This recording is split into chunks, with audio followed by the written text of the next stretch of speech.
Welcome to Buckeyes Tomorrow Morning for Monday, May 15th. I'm your host, Tom Orr. The Indiana game is in 111 days. The game against Michigan in 195 days. It may feel like a sort of slow time in the college football calendar right now. The transfer portal has closed for players leaving schools. We're not quite to official visit season. We're not quite to camp season yet. That'll happen in just a couple weeks. But that makes this the perfect time for the annual Buckeye Huddle Southern Swing. Kevin Noon and Marc Givler are on the road right now, visiting some of the top prospects across the South. Kevin joins me now from a hotel room in an undisclosed location. Kevin, I guess let's start with, how did the Southern Swing get started all those years ago, and how does it typically go every year? Yeah, first and foremost, the undisclosed location is Atlanta. So there you go. If you had Atlanta on your bingo card, please see Tom for your payment. Basically, Southern Swing started out of necessity because Marc and I both worked for one of the major recruiting networks, and we felt that while the national teams were doing the best they could in terms of getting players, we weren't getting enough in-depth information on Ohio State in particular. A player could have 12 schools that he really liked. They would be asked about 6 of them. Ohio State wouldn't get mentioned. Anger would ensue. So we just took matters into our own hands and said, well, we will go and talk to these kids, and then we can talk to them about Ohio State as much or as little as we want to. And the first Southern Swing really was just a matter of, it was a week, and we went to North Carolina and Georgia. I think Atlanta was as far south as we went. And it's grown in its popularity through the years. We've done trips where we've gone to Texas. We even had a year that we went to Arizona, the year of Bijan Robinson and Lathan Ransom and some players like that.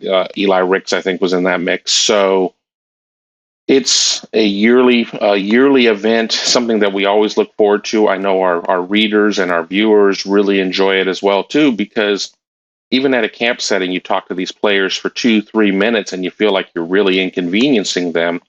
Now we can do 7, 8, 10-minute interviews with them that fly by, and you get a little bit more depth and idea about these players, because they're more than just football players. They're more than just video game characters. I mean, they're 16, 17, 18-year-old young men, and you get a little bit more of the full picture. So I think that this is really one of the best things that we've done through the years. And everything you said there is true, but we talk all the time in recruiting how comfort and relationships with schools and coaches end up deciding a lot of these things. There's kind of this long-term benefit to this too, where you go to these schools and you meet the players, and you might meet the head coach, and you might meet some other folks, teammates, whatever. That's the kind of stuff where, when people are wondering, how do you get this great inside information down the line? How do you know in advance when someone's going to commit or whatever? Those relationships that you're building by just putting in the time, putting in the miles this time of year, that kind of stuff seems like that ends up paying off down the line too. Absolutely, because a lot of these players are going to cut the media out at some point. They're getting called by a ton of reporters. They're getting called by a ton of coaches. They're getting called by a ton of family members and third uncles or whatever. And it's really easy to cut the media out first. You don't really need them. You're already being recruited. You don't need the exposure. So if you go in and you sit there and you have a long conversation with the player and you have a couple laughs or whatever, you have a better chance of surviving that type of cut when it goes down. And it's also important too, for, as you say, with like the coaches, you go in, you spend time and you talk to the coach, you get the coach's insight on what type of player, what type of young man the kid is. Then when you sit there and you maybe the player just decides to go radio silent, you can talk to the coach, and the coach is going to be like, well, this is kind of what we've discussed without breaking any confidences. So, I mean, it's all very important. It's all part of this process. And let's remember a day before social media. It used to be that the only information that came out was the conversations that you had with the people directly involved with the recruitment. Now with social media, it's a little bit different, but that message is curated by the player or by however. You don't really get any true perspective. So again, yeah, a very valid point. And this is one of those things why when people ask, why should I sign up to be a member of one of these sites, such as BuckeyeHuddle.com, this is the kind of stuff that our experts are doing, our insiders are doing. They are going and they're putting in the work. They're making those trips. It's not just, texting someone. It is going in and doing the dirty work and hitting the road and spending a lot of nights in hotels and eating a lot of Burger King, I'm sure, in Kevin's case. And this is where that all pays off, and this is why you're paying for that extra insight information that you can only find at BuckeyeHuddle.com and on our Huddle board. And Kevin and Marc have been posting a ton of information about a bunch of these players.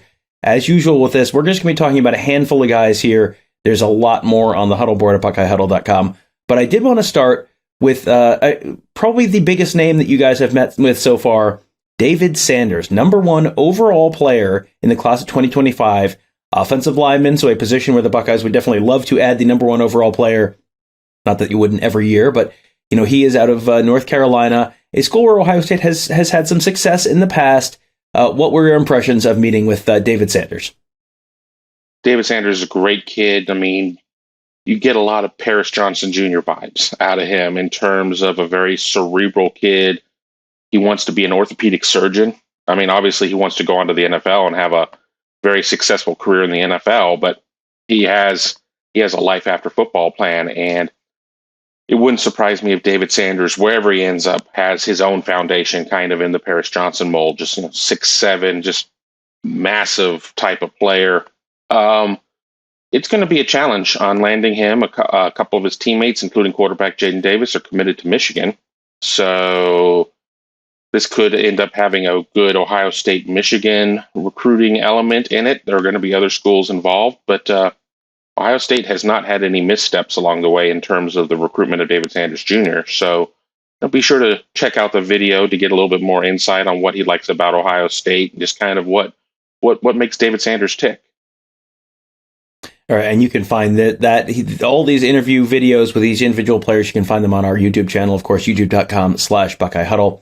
Next thing I wanted to talk about was London Merritt, whose name gave Kevin a chance to make a terrible pun on our message board, and I think also in the headline for the video on YouTube. Don't hold that against him. Kevin, top 100 edge in the class of 2025. That's a spot where Ohio State maybe missed on a couple of high-profile targets in this most recent class. So what would it take to get London Merritt onto the Ohio State football roster in a couple of years? Yeah, I think they're doing a great job of recruiting him as well. I think that with a lot of players out of the South, you have to always look at the distance. And okay, it's a 9-hour drive from Atlanta to Columbus, but it's an hour flight. I mean, everything is televised. Ohio State is certainly giving him the right message, showing him the history with players like Chase Young. We're having a lot of players talk about, Chase Young is one of my favorite players. I remember watching him. You sit there and go, what about the Bosa's? And it's like, well, I was kind of young when Joey played, and then you just feel terrible about yourself about how old you are and how time gets past you. But, London Merritt comes out of Woodward Academy, one of the very prestigious private schools in the greater Atlanta area. A lot of players come out of there yearly. Ohio State recruits Woodward Academy every year because there are always going to be dudes there. I like Ohio State as one of the contenders there. With any 25, it's very early, and I'm going to buck the trend probably later in the interview. I don't like to pencil 25s in. Well, I'm not ready to pencil London Merritt anywhere, but I really do like Ohio State's chances of being in the mix. You got to get to the official visits. You got to get to all of that. If you don't get the official visit, are you really going to have the opportunity to land the kid, especially with that type of distance? But he's listening to the messages that are coming out of Ohio State, and I think that his interest is legitimate. All right, let's take out that pencil. Let's talk about Amari Winston. He is a 2025 tight end out of Georgia. We were talking beforehand. This one seems like maybe one where Ohio State's in a little bit better shape than some of the other ones. Not that they're in bad shape on any of them, but they might be in a little bit better shape with Amari Winston. Right. This one is, instead of a net neutral, is definitely a net positive. He's from Calhoun, Georgia, between Chattanooga and Atlanta. Not your traditional tight end build, 6'3", 230. We had a chance to watch a weightlifting session. Very strong kid. I mean, he was throwing up, he was doing a lot of weights with, 300 pounds. I mean, it was just, I mean, he is a stocky Mitch Rossi type. I think that you could see him as that inline or flex. I'm sorry, not inline, but flex tight end, but also a fullback. He really likes Ohio State. He's been to Ohio State 4 times already. It won't be his final visit to Ohio State. A lot of times during the interview, if you watch the interview with him, there was a lot of we in that he talked about when talking about Ohio State. So I would be willing to pencil Amari Winston in that 25 class, which, if you think about it, and Ohio State lands Amari Winston and Luka Gilbert from in the state of Ohio, that is a tremendous tight end class. When you sit there and you look at 24, Ohio State already has Max LeBlanc committed, probably going to get Demarion Witten. You could get these 4 guys with Winston and Witten being the non-traditional tight end bodies. Very exciting. And then maybe Tom and Tony might be able to do a show about the year of the tight end. I don't know. Maybe. Yeah, we are like the Chinese calendar where there's a different animal every year. For us, it's a 13-year cycle where every year is the year of the tight end. 2024 and 2025 shaping up potentially to be the year of the tight end. You mentioned the inevitable march of time earlier, and get ready to feel old. Let's talk about Jerome Bettis Jr. And, I guess this is not quite as bad as, Chris Henry Jr. is also a recruit in the coming years, and he's about 10 years younger than Jerome Bettis. So Jerome Bettis is a little, not quite as jarring as some of the other juniors we have seen out there, but 2025 wide receiver out of Atlanta, and you got to meet with him. Is he someone who, his dad, of course, went to Notre Dame? Is he someone who is absolutely destined for Notre Dame, or is this one where Ohio State potentially has a chance? I don't like betting against Ohio State's wide receiver recruiting under Brian Hartline. I think there's going to be a major uphill battle. Jerome Bettis Jr. assured us that Dad is not going to meddle. Dad is not going to interfere. Quote unquote, this is not about him anymore. This is about me.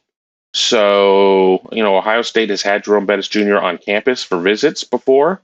I think Ohio State will continue to have Jerome Bettis Jr. on campus for visits moving on. The question is, where does Jerome Bettis Jr. rank amongst the 2025 wide receivers? I think that's going to be as much of it as anything. Notre Dame is going to, of course, roll out the green carpet, I guess, for Jerome Bettis Jr., who is a spitting image of his dad in the face. The body type's nothing alike. Jerome Bettis Jr., tall. They made a joke with us before we turned the camera on. Jerome Bettis Sr. grew out and Jerome Bettis Jr. grew up. I mean, it's very, very different, but the spitting image and the look, I went right up to him. I said, I would have never known who your dad was. And I just laughed. And he's like, yeah, we get that. Very impressive young man. I think that wherever he goes, not only is he going to be successful at football, he's going to be successful at life. I mean, he's just really sharp kid. I'm looking forward to sitting down and having an opportunity to watch some of his film and see what makes this kid tick. But very impressive. Also at Woodward Academy, teammates with London Merritt. And, we're talking about 2025s and how it's too early in a lot of cases to kind of pencil anyone in for 2025. Now we got to talk about a 2026. And so it is way too early to make any kind of a, sort of proclamation on where you think, or prognostication on where you think someone might end up from a class of 2026. But just the fact that we were talking about a 2026, like Deuce Geralds, who is a defensive lineman, just the fact that we're talking about him this early is probably a pretty good indication. Yeah, this kid is probably going somewhere pretty darn good in a couple of years. Yeah, he reiterated after the interview that he's 15 years old. 15-year-olds did not look like that back in my day. I'm telling you that. I'm just saying he's different. He's got a different look to him. I mean, he looks like he could probably be going to a college program in September. I mean, quite honestly, you can tell when you talk to him, he's still kind of got that goofy teenager in him, which is fun. It's endearing. And this is a player that he told the story, and not to take everything away from the video, that he camped at Ohio State before he started his high school football career. And Larry Johnson really liked him, but was like, my guy, you don't have any high school footage. You don't have any tape, so I can't offer you right now. But I have a feeling a year from now, we're going to be sitting back in this room having a very different conversation. And in April, they did. He had a very successful freshman year at Collins Hill High School.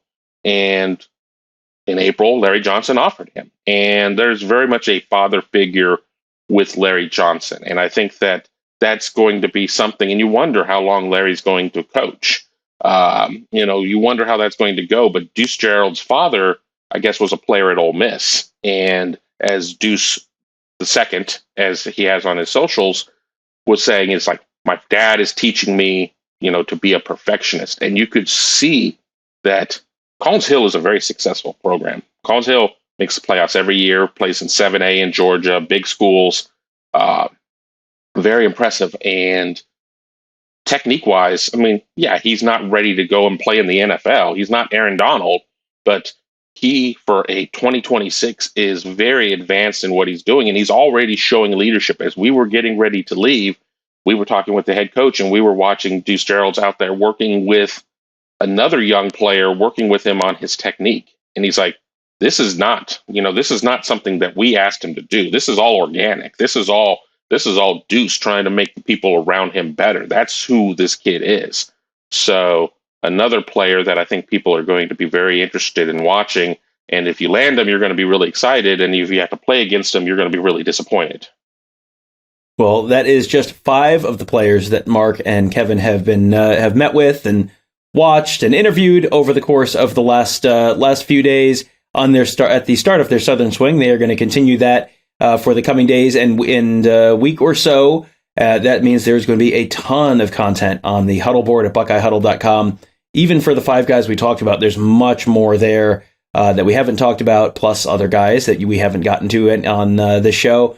So you're going to want to make sure, if you enjoyed this show, you're going to want to give BuckeyeHuddle.com a try this month. Like we say, give it a shot for 30 days. See if you like it. See if you enjoy all the content on all the players we're talking to. There's going to be plenty of team coverage as well, of course, and then official visits, as I talked to Alex Gleitman about on Friday's show. Official visits start ramping up in just a couple weeks, which means you're going to be having sort of the high season for recruiting plus a full month of camps. There is no off season at BuckeyeHuddle.com, so sign up today, give it a shot, and see if you like it. And if you do, well, great news. We offer annual memberships at a discount as well. So try it for a month, and if you like it, stick around. We think you will. We like it there. We think you will too. So that will do it for today. Thank you guys all for joining us. Have a great day. We'll talk to you tomorrow.